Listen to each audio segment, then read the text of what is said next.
Əkinçilik Elmi Tədqiqat İnstitutuna gəlmişik və torpaq analizinin necə keçirdiyini sizə göstərəcək. Əlbəttə ki, bu laboratoriya şəraitində mütəxəssislər tərəfindən həyata keçirilir. Laçın müəllim bizə kömək edəcək. Xoş gəldiniz Laçın müəllim. Xoş gəldik. O etapları göstərəcəksiniz bizə. Bəli. Gedək. Buyurun, bəli. Getdik. Gəlin.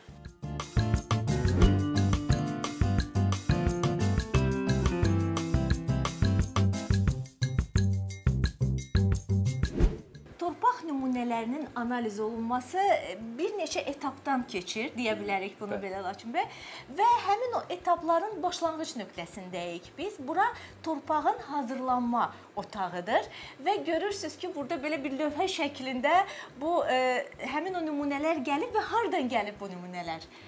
Bu, deməli, ilk öncə mən deyim ki, bu nümunələr Respublikamızın fərqli bölgələrindən gəlib.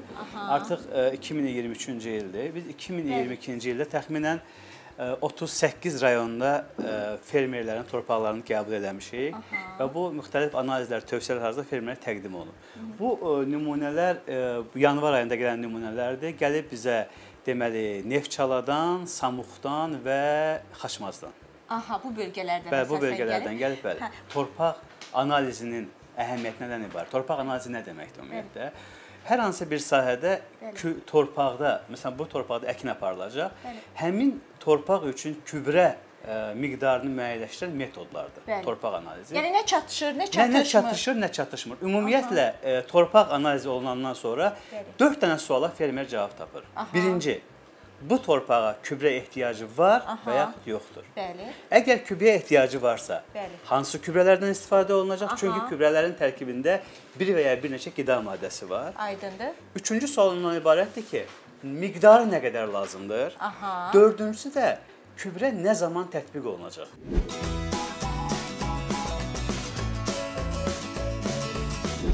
Torpaq nümunəsi analiz qədər, nümunənin götürülməsi də çox vacib şərtdir. Bunu fermerlərimə mütləq demək istəyirəm. Baxın, bizə gələn nümunələrdə mütləq qaydada biz təlimat veririk ki, nümunə haradan götürülüb? Hacıqabul rayonundan. Nə qədər dərinlikdən götürülüb? Koordinatları hansılardır?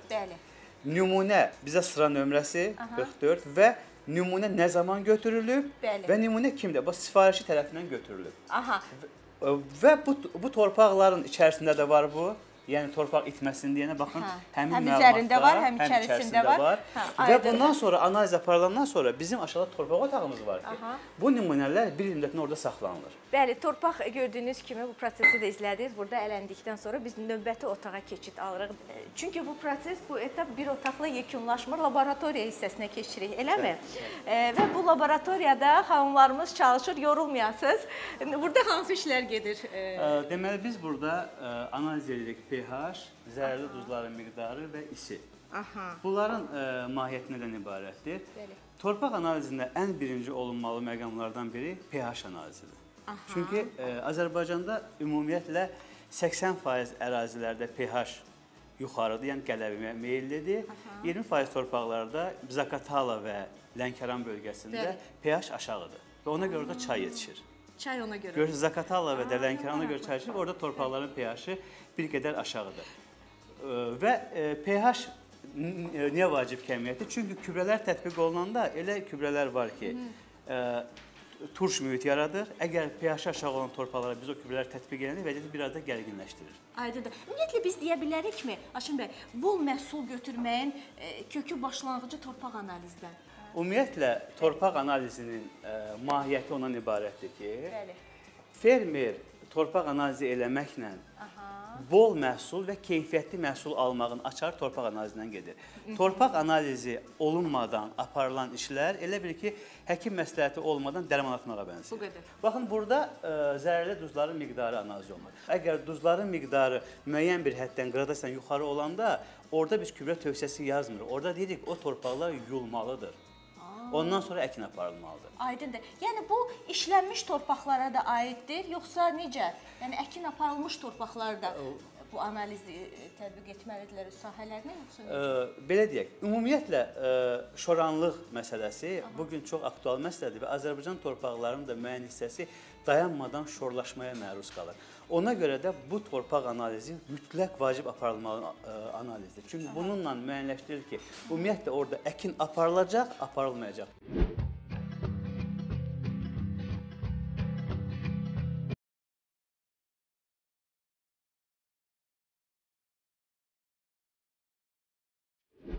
Burada ən vacib analizlərdən biri fosfor analizidir. Bu yoldaşlar burada humus analizi edirlər.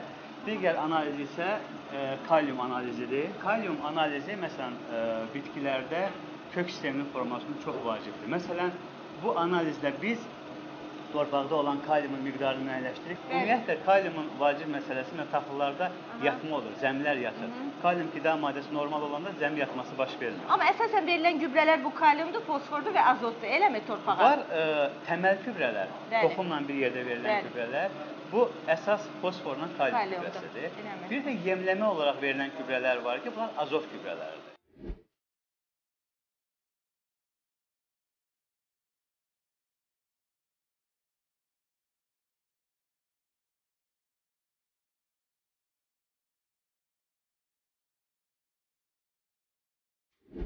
Bu nədir belə bu cihaz? Deməli, bugün Azərbaycanda artıq bir aydan sonra başlayacaq yenilmə gübrələmə aparılmağa, yəni azot gübrələməsi aparılmağa. Azot qida maddəsi çox mütəhərrik bir qida maddəsi, yəni torpaqdan yuyulub gedə bilir.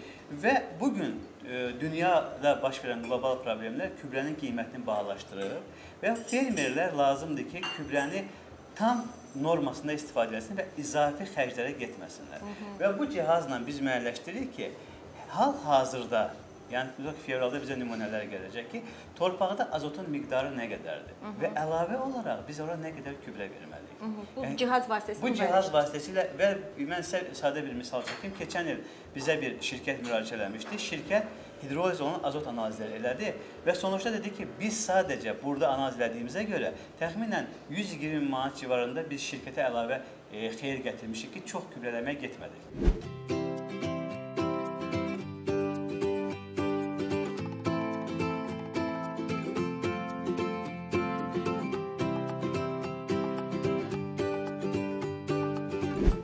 Nizam bəy, mən istəyirəm elə bax bu sonuncu otaqda hansı işlər gedir, bu haqda da bizə məlumat verəsiniz. Yazılar var burada, Gədəbəy var, Qobustan var, Ağstafa var. Oradan gəlib bu torpaqlar. Bəli, həmin rayonlardan gəlib. Bəli. Onların deməli burada bu dəqiqə qranometrik və yaxud mexaniki tərkibinin analizi gedir. Demək olar ki, torpağın bütün xassələri, istər aqrofiziki, istər aqrokimyəvi, istər bioloji xassələrinin hamısı bu parametrdən asılıdır. Çünki bu parametr ana suxurdan gələn bir xassədir. Yəni dəyişməz, çox inert, dəyişən bir xarakteristikadır. Bütün deməli su rejimi, qida rejimi, hava rejimi, torpağın istilik rejimi və digər ona uyğun bütün xarakteristikaları, xassələri hamısı bu xarakteristikadan asılıdır. Ona görə də bunu mən buradan vurğulamaq istəyirəm ki, bizim hal-hazırda fermerlərimiz bu parametrdən çoxunun heç məlumatı yoxdur və öyrənmirlər. Torpaqlarımız bütün dünyada olduğu kimi eroziya, duzlaşma, şorakətləşmə, şorlaşma, nə bilim, belə proseslər gedir bütün Azərbaycanda da. Bununla yanaşı torpağı fiziki degradasiya uğradırlar. Becərmə nəticəsində düzgün gübrələrin normu və nisbətlərini seçməməklə, üzvü gübrə verməməklə, sidrat gübrələri.